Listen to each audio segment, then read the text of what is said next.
একজন content creator আর একজন content ক্রিয়েটরের ভিডিওটা কিন্তু সে ধাক্কা দিতে পারে না। আর যারা ভিডিও ধাক্কা দেয় এরা কিন্তু পতিত কিন্তু কন্টেন্ট ক্রিয়েটর না। আসুন, আপনিও নতুন, আমিও নতুন। আমরা নতুনেরা নতুনদেরকে ভালোবাসা দিয়ে আমরা সুন্দর মতো এখানে আমরা কন্টেন্ট তৈরি করব। সেই কন্টেন্ট থেকে আমরা দ্রুত এই ফেসবুকে আমরা এগিয়ে যেতে পারবো।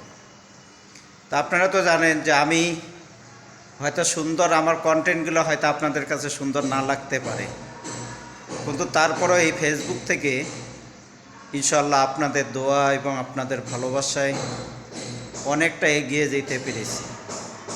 আমার এই ভিডিওতে যারা কমেন্ট করছে, যারা শেয়ার করতেছে, আপনারা তাদেরকে একটা করে লাভ রিয়েট দেন, রিপ্লাই কমেন্ট করেন, দেখেন আপনাদের ফলোয়ার কিভাবে পারে। কিন্তু এখন আমরা করি কি, আমাদের সামনে ভিডিও আসলে আমরা ভিডিওটা ধাক্কা মারি, ভিডিওতে কমেন্ট করি না। যারা কমেন্ট করছে তাদেরকে আমরা রিপ্লাই কমেন্ট করতে চাই না। এই জন্য আমরা এই ফেসবুক থেকে আমরা সফলতা লাভ করতে পারি না, দ্রুত এগিয়েও যেতেও পারি না। আমি এ সমস্ত কন্টেন্ট ক্রিয়েটর বন্ধুদেরকে বলবো যে ভাই আসুন, আপনিও নতুন, আমিও নতুন। আমরা নতুনদেরকে ভালোবাসা দেই, নতুনদেরকে আমরা উৎসাহিত করি এই ফেসবুকে কাজ করার জন্য।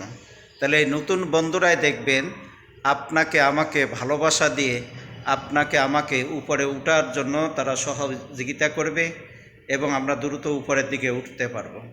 এখন যদি আমরা এই ফেসবুক জগতে আমরা হিংসা করি, ভিডিও সামনে আসলে মারে ধাক্কা, লাইক দিলে কমেন্ট করি না, আর কমেন্ট করলে লাইক দেয় না, তা সে পতিত কন্টেন্ট ক্রিয়েটর হইতে পারে না।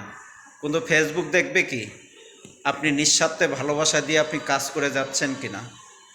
তো তখন ফেসবুক আপনার ভিডিওগুলা সাজেস্ট ফরিওতে নিচ্ছে, আর আপনার ভিডিওগুলো সাজেস্ট ফরিওতে যাওয়া মানে আপনার ভিডিও কিন্তু ভাইরাল। আপনি যদি কষ্ট করে একটা ভিডিও যদি আপনি ভাইরাল করতে পারেন, তাহলে আমি মনে করি এই ফেসবুকে আপনি সফলতা পেয়ে গেলেন, দ্রুত আপনি এগিয়ে যেতে পারবেন।